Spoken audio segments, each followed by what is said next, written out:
आज मैं आपको जो कहानी सुनाने जा रहा हूँ वो इंडिया का सबसे डरावनी जगह में से एक है। ये जगह का नाम है दमस बीच। दमस बीच गुजरात के सूरत एरिया में पड़ता है और अगर आप सुबह के वक्त वहां जाओगे तो सब कुछ एकदम नॉर्मल लगेगा। लोग घूमने आते हैं, पिकनिक बनाने आते हैं, फोटो खींचने आते हैं, लेकिन शाम होते ही ये जगह पूरा सुनसान पड़ जाता है। लोगों का कहना है कि शाम होने के बाद किसी की हिम्मत नहीं होती है दमस बीच पर जाने के लिए, क्योंकि वहां सिर्फ समंदर की आवाज नहीं, वहां कुछ और भी आवाजें आती हैं। लोग कहते हैं कि सालों पहले दमस बीच पर एक शमशान घाट होता था जहां लोगों का अंतिम संस्कार होता था, और लोगों का आज भी ये मानना है कि कुछ आत्माएं हैं जो ये धरती छोड़कर नहीं गए और वही दमस बीच पर हर रात को बाहर निकल कर आते हैं। ये कहानी है अभिनंदन की, जो दिल्ली में एक सॉफ्टवेयर इंजीनियर है। अपने काम के अलावा अभिनंदन को ट्रैवलिंग का बहुत ही शौक था।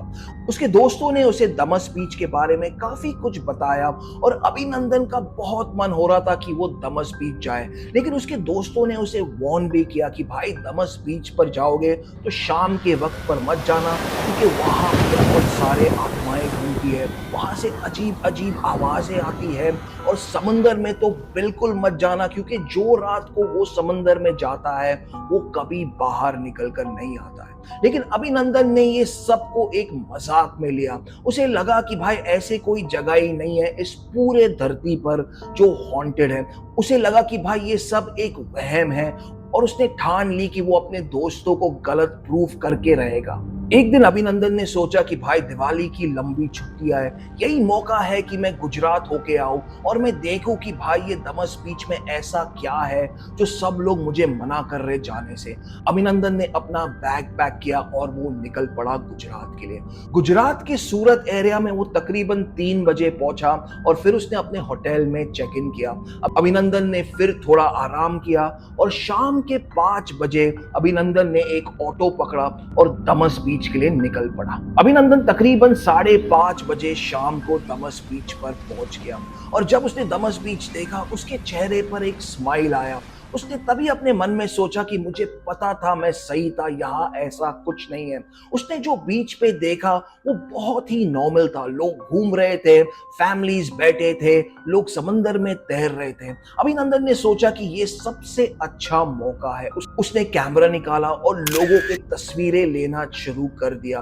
उसने ये सोचा कि ये तस्वीरें जो है वो अपने दोस्तों को दिल्ली में दिखाएगा और प्रूफ कर देगा कि भाई ये बीच पर भूत वूत कुछ नहीं होता है। अभिनंदन ने वहां एक स्टॉल देखा जहां से उसने फिर खाना लिया और वो बीच पर अपने कैमरा के साथ बैठ गया। वो बीच का सनसेट देख रहा था और उसके चेहरे का जो स्माइल है वो रुक ही नहीं रहा था। अभिनंदन अपने फोटोग्राफी में इतना बिजी था कि उसने नोटिस ही नहीं किया कि पूरा बीच जो है खाली हो चुका था। रात के 8:30 बज चुके थे और अभिनंदन ने जब अपने आजू बाजू देखा तो उसे कोई नहीं दिखा।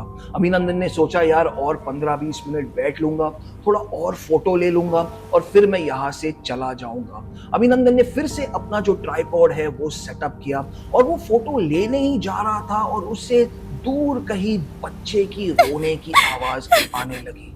अभिनंदन ने तुरंत कैमरा साइड पर रखा और अपनी चारों ओर देखने लगा, लेकिन वहां कोई नहीं था, सिर्फ अंधेरा था। ठीक उसी वक्त उस बच्चे की रोने की आवाज फिर से आई।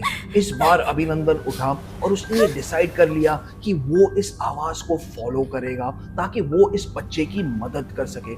अभिनंदन उस आवाज को फॉलो करने लगा और चलते चलते जब अभिनंदन ने रेत में देखा तो उसे एक बच्चे की पैर के निशान दिखाई दिए। पैर के जो निशान थे अभिनंदन को सीधा पानी के तरफ ले जा रहा था। अभिनंदन उसे फॉलो कर रहा था और अब उसके मन में एक डर सा बैठ गया था, क्योंकि रात का समय था, अंधेरा था, उसे ठीक ठाक दिखाई भी नहीं दे रहा था, लेकिन उसके मन में एक ही चीज चल रहा था, मुझे किसी भी तरह इस बच्चे को बचाना है। ठीक उसी वक्त वो बच्चे की चिल्लाने की आवाज, मदद मांगने की आवाज और जोर जोर से अभिनंदन को पुकारने लगी। अभिनंदन अब पानी के अंदर पहुंच चुका था। वो फिर से अपने चारों ओर देख रहा था, लेकिन उसे कोई बच्चा नहीं दिखाई दिया। ठीक उसी वक्त किसी ने उसका नाम पुकारा।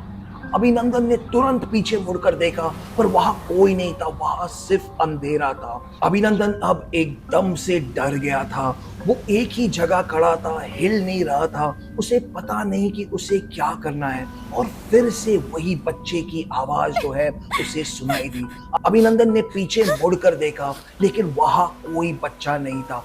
अभिनंदन ने फिर सोचा, ये मैं क्या कर रहा हूं, मैं मर जाऊंगा।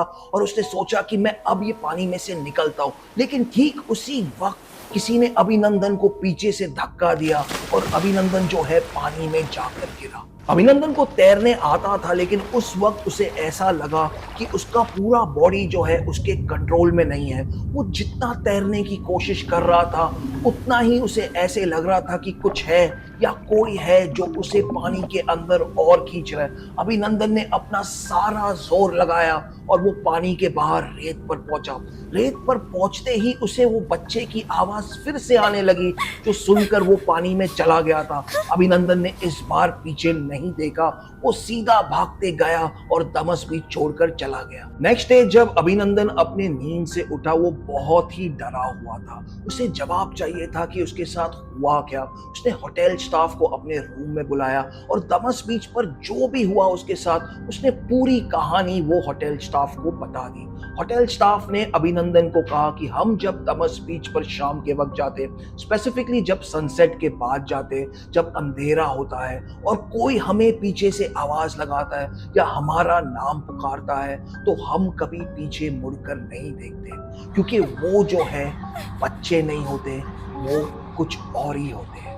कहते हैं दमस बीच पर जो आत्माएं हैं वो अकेले नहीं रहना चाहते हैं, और जो उनकी आवाज सुन लेता है वो उनका नया शिकार बन जाता है। तो अगर आप दमस बीच कभी रात के समय गए और किसी ने आपको आवाज लगाई, तो पीछे मुड़कर मत देखना। मेरा नाम विलिस है। ये कहानी सुनने के लिए बहुत धन्यवाद।